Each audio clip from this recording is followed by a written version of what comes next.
So here's the deal. Today is my birthday. That's right. September 25th, 2024. I am officially 22 years old.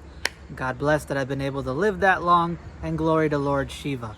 But that aside, I thought that a cool idea for a video to do as a celebration on my birthday would be top 5 scary stories that I thought everybody who's a horror fan should read at one point or another, hopefully sooner than later. And this compilation of 5 short stories are going to be ones that I think are extremely dark, extremely disturbing, extremely scary, creepy, atmospheric, tense at times. But the main point of it is these are 5 scary stories I think everybody should read at one point because of how unique they are, because of how far out they are. And I don't think that you would read something like these for a long time, and that's what makes them special. So without further ado, let's get into this video. And my only birthday wish for today is that everybody who's watching this video hits that subscribe button, hits that like button, and comments down below how they feel about my list. Maybe just want to wish me happy birthday, or you tell me your top 5 scary stories that you think everybody else should read out there, if by chance your list differs from mine, which 90% it probably will. But we might have some commonalities, so who knows. So yeah, my birthday wish, everybody hit that subscribe button, everybody hit that like button. And without further ado, let's get into the video ranking. Here we go! Let's party!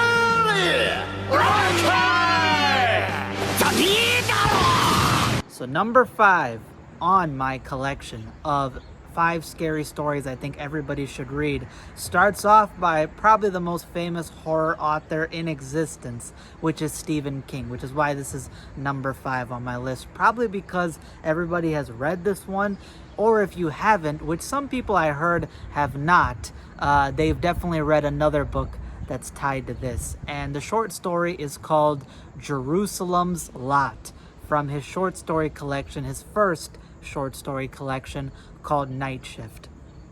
Night Shift is my favorite horror book of all time. Without a doubt, it's my favorite short story collection of scary stories, and it's up there as my favorite horror book and just book period of all time. All of the short stories in there are pretty much straight up fuego, straight up gas, straight up funnel cake fed by Victoria Justice, straight up muy bien, muy bien. They're fantastic. But Jerusalem's Lot is the very first short story in that collection. And Jerusalem's Lot is actually a prequel to Salem's Lot. Salem's Lot is one of his best-selling early books. It's gotten TV shows, it's got adaptations. There's a new TV show I think that's going to be coming out. So Jerusalem's Lot is actually a prequel to Salem's Lot.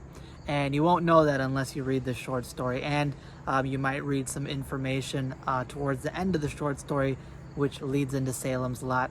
And I think there have been collection bundles of Salem's Lot books that have been sold that have Jerusalem's Lot in it. So there you go. This short story is about a man who moves into this kind of eerie manor, this mansion that's been passed on to him, this Victorian style old home in this small town. And this is a haunted manor.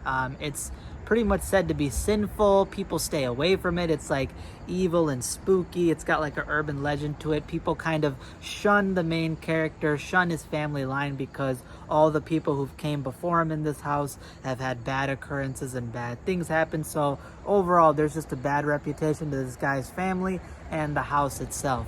And the entire short story is written in the format of letters sent out from him to his friend. And it's done in that way to pay homage to H.P. Lovecraft.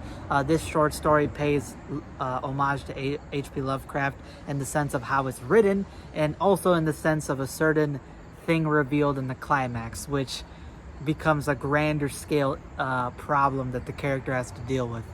So you get a lot of really tense atmospheric scenes throughout the book where it's extremely eerie the way that the main character writes in the letters, what he's dealing with in the house. He talks about how he hears rats in the walls, which you kind of get the hint that it might not be rats in the walls, but there's definitely something moving throughout this house. There's definitely some sort of presence throughout this manor, and the way people treat him, the way people shun him, he thinks that there might be some dark history behind this house.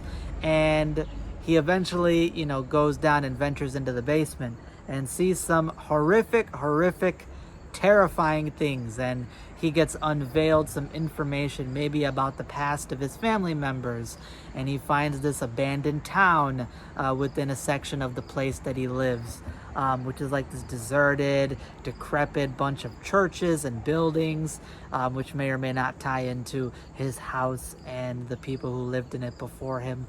So overall, you just kind of unveil this really dark and disturbing mystery that ties into his bloodline. And it's so damn creepy, such a scary story. Haunted house stories always do great things for me. I love haunted house settings, and this one is especially creepy. It's especially scary. The way Stephen King writes about rats in the walls and noises and creaking and things, and the horrific, scary ass fucking shit that this guy sees in the basement is straight up nightmare fuel. And number 4 on my scary stories that everybody should read, aka the second entry in this video, will be called Down There by Ramsey Campbell, made in 1978 and collected in his short story collection book called Dark Companions.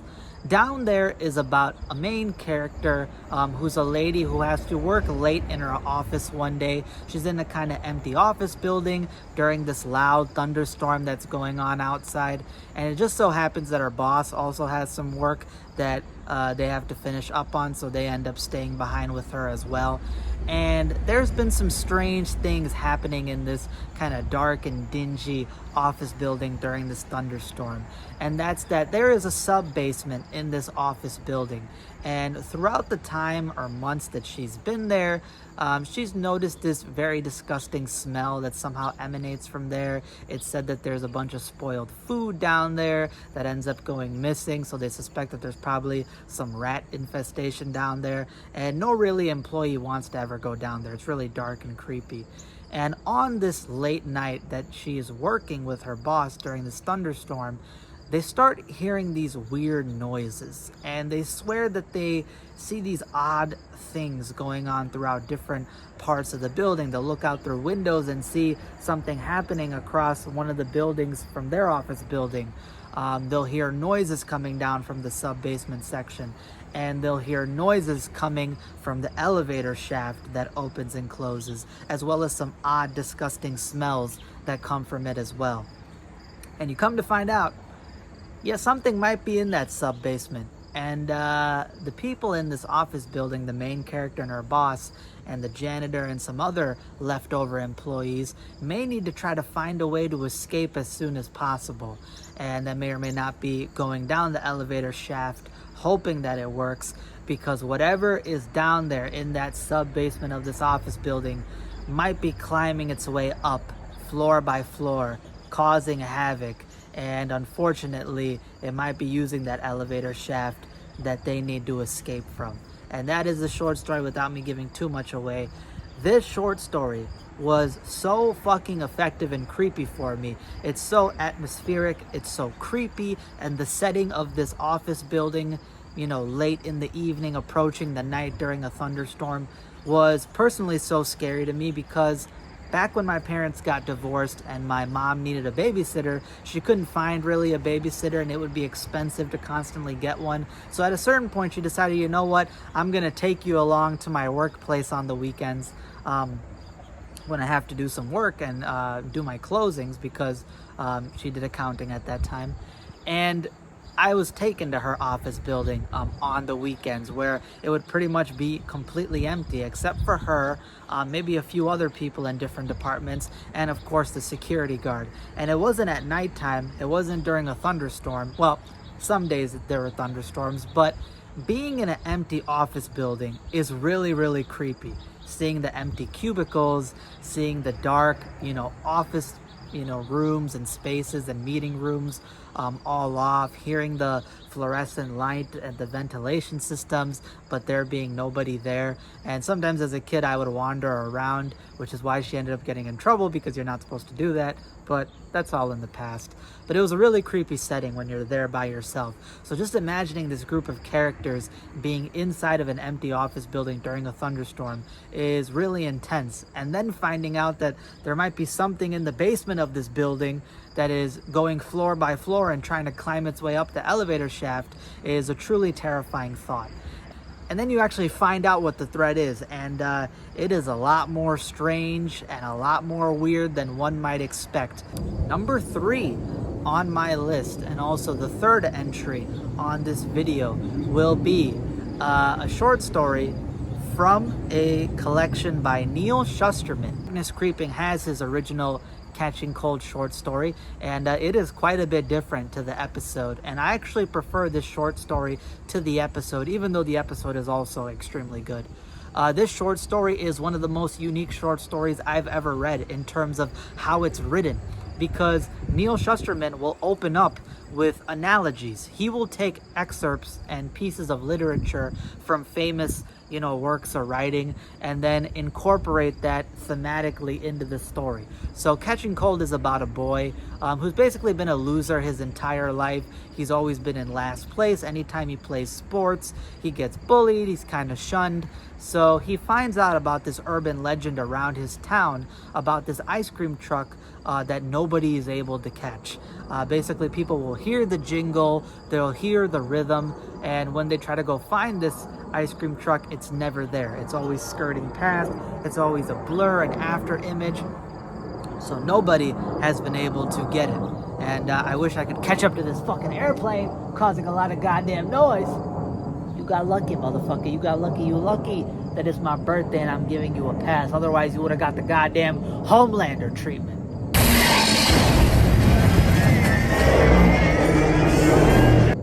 Just a joke. Maybe. So he ends up deciding, you know what, I'm gonna catch this ice cream truck. Everybody thinks they're not able to get it. It's this urban legend. I'm gonna be the first person to catch it. And throughout the story, he comes up with a plan. His dad is a police officer, so he tries to get some gadgets and information from his dad on how to try to catch it. He comes up with this elaborate plan. And let's say he maybe not, he does catch this ice cream truck, and there is some problems that come with it, because the last kid who apparently caught this truck and got ice cream from it ended up going completely missing. And the kid may or may not have become an urban legend himself, where people think that he might be a made-up character. Some people think he was a real kid and maybe he got abducted. Nobody really knows. But the main character finds out the hard way. So this short story is brilliant because, Neil Shusterman takes excerpts from famous pieces of literature, such as The Tortoise and the Hare, and he compares the tortoise and the hare to how the main character is trying to chase this truck. This guy is always in last place. This ice cream truck is always in first place, outrunning every single kid in the neighborhood, so you have to find out if slow and steady wins the race. He also takes literature from Moby Dick, where the guy was hunting that giant whale, and in a sense, the main character is that person trying to catch that giant elusive whale. In this case, the whale is the ice cream truck. You also got Pavlov's dogs, which for anybody who's taken psychology courses, you know that deals with stimulus, the idea of you getting certain stimuli and creating responses from it, with dog treats to dogs. But in this case, it's the taste of this delicious uncatchable ice cream to this main character. So you got a lot of good literature woven within the story, and I've never read a short story like that is written within that structure, and it is so brilliant, so great.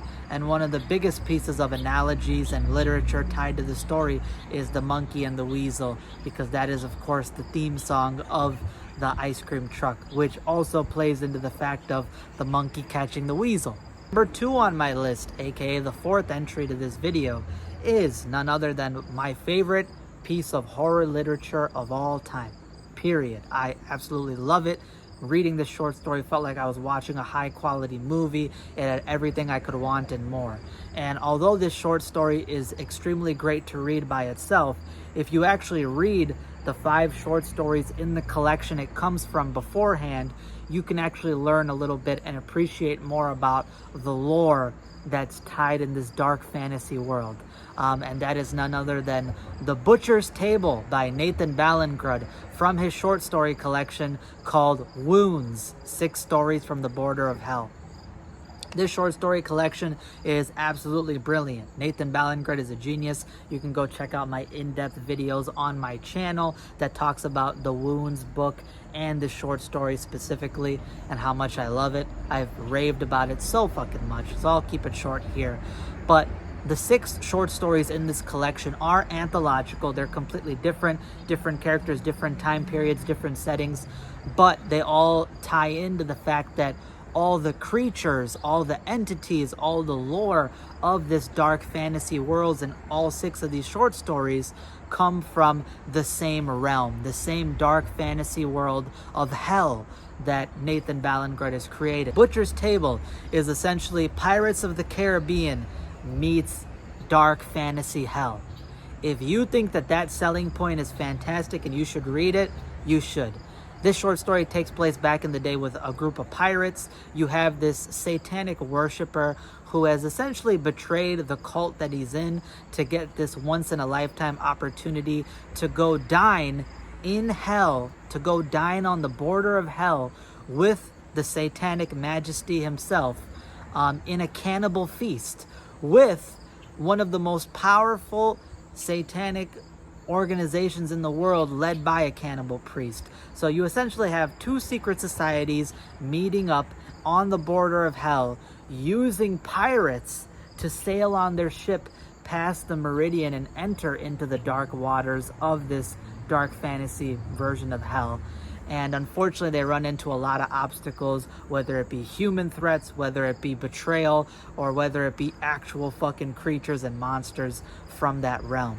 One of the creatures that these pirates and secret society members deal with on their sailing voyage to the meridian of hell are called carrion angels. And carrion angels are essentially these 8-foot tall crow humanoid witch-like creatures. They are covered in these dark rags. They got this like smoky wisp that emanate from their eyes. Their eyes are pure red like burning coals. They got these long beaks with sharp jagged teeth inside, and they basically feed upon dead human bodies and other prey items from hell. And they also have a nasty ability, which is the power to essentially enter within a wound in your body and basically turn into smoke. They can turn into smoke and rags and like trash, enter in your body, and then they will essentially possess you like a puppet, like an animatronic, like Springlock from FNAF 3. They'll enter your body and your body will start to contort, your bones will start to snap, and your skin will start to rip as they basically wear you like a tight leather jacket, and you'll have dark feathers bursting through your skin. You'll have smoke emanating from your eyes. Your eyes will burn. Your eyelids will essentially burn away as these fire hot coals seep through them and liquefy them. And they essentially will use your body to then move around and navigate through different places that they can use the human body to get into. So it's very, very creative. They'll also like fuck up your vocal cords and like gurgle and make this ungodly noise to communicate. Very, very cool. And meanwhile, you'll see how they invade pirate ships, attack people, invade their bodies like some pests, control them, and they then use that as a way to reach a prey item. And this prey item is necessary for these voyagers to get into hell. So they essentially fuck themselves over. They got a food item that these things want, and they will stop at nothing to get you.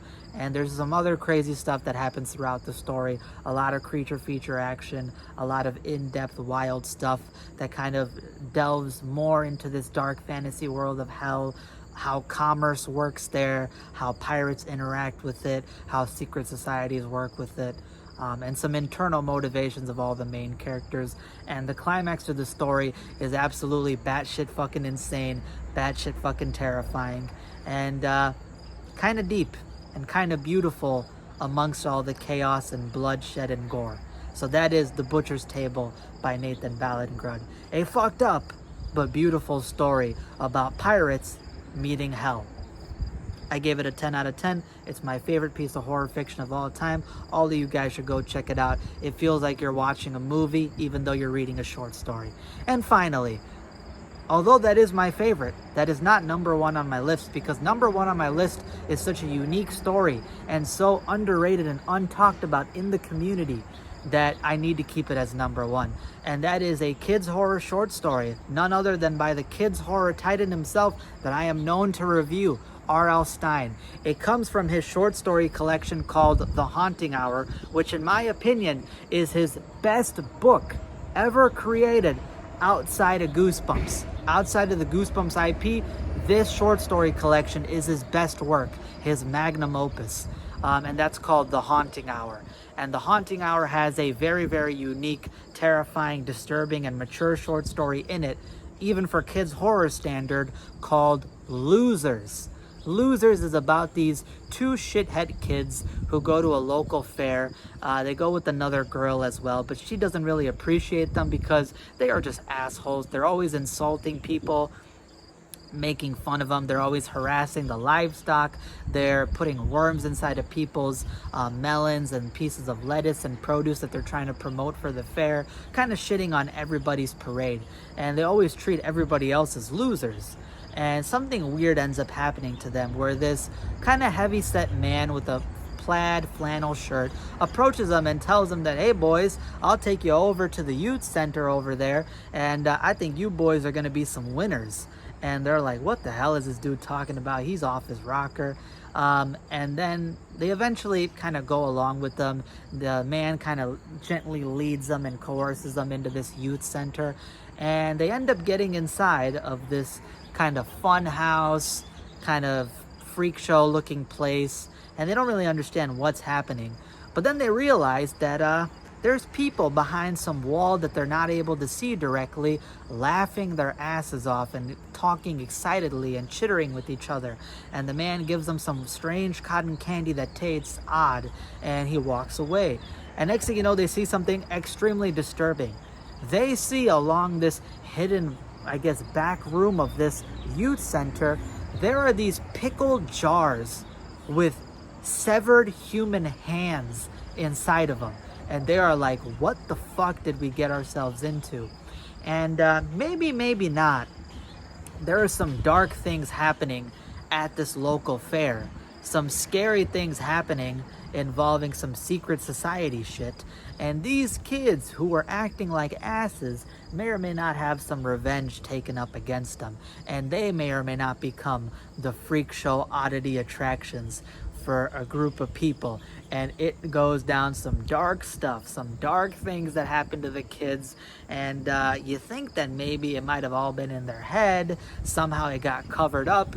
And then the ending of the story basically reveals, yeah, this dark, disturbing world is very much real. And kids out there that act like asses and treat others like losers should watch out, because you never know who's watching. And I'll leave it at that. This is the most unique kids horror story I've ever said. It's more young adult, but the characters are, middle school kids. R.L. Stine has never written a story that is so dark and disturbing and mature like this. It's a lot more mature than any other kids horror story you would read, especially from R.L. Stine, who's known for writing more sillier, kind of less thought-provoking Goosebumps books. This one deals with secret societies, deals with people doing disturbing things to kids. You got some really disturbing imagery, like, again, a wall full of pickled jars of severed hands. Scary ass shit. And it'll leave you with your jaw hanging open. And it's something that R.L. Stine has never really wrote before. So this one really resonated with me. And I think that if you're a kids horror fan, if you're an R.L. Stine fan, you should 100% pick up the Haunting Hour short story collection, because just like Night Shift was for Stephen King to me in adult horror, being one of the best books I ever read, this is one of the best kids horror books I've ever read. Easily one of the best short story collections out there. There's a lot of fantastic ones in there. There's other short stories that I love in there, like The Halloween Dance and Revenge of the Snowman and some other stuff. But this one stuck out to me for how unique it is, and I think everybody out there should read it. So that's all I got for today. If you enjoyed this video, again, my birthday wish, all of you guys watching, hit that subscribe button and hit that like button. Hit that post notification bell as well, so you don't miss any future uploads I do. And comment down below, what do you think about my top 5 list? Do you agree with it? Do you disagree with it? What are your top 5 stories that you think everybody should read? And I hope you guys have a blessed day. I'm very happy that I'm 22 years of age, still breathing, still healthy, still going strong. And so far, my community has been slowly progressing and growing. So I'm very happy about that. Hopefully I can surpass 1,000 subscribers soon enough, and we can keep building this community, building up the content, and, obviously building up the 7. Because I am your boy, the Horrorlander, your #1 favorite, friendly neighborhood horror hero. Hey, Deep. What can't I see through? Zinc, Homelander. Correct. And what's the box made of, Deep? Zinc. Correct, again. AKA the Baby Mama Bandit, AKA your #1 favorite tax evader. And I'm peacing out for today. Deuces, y'all.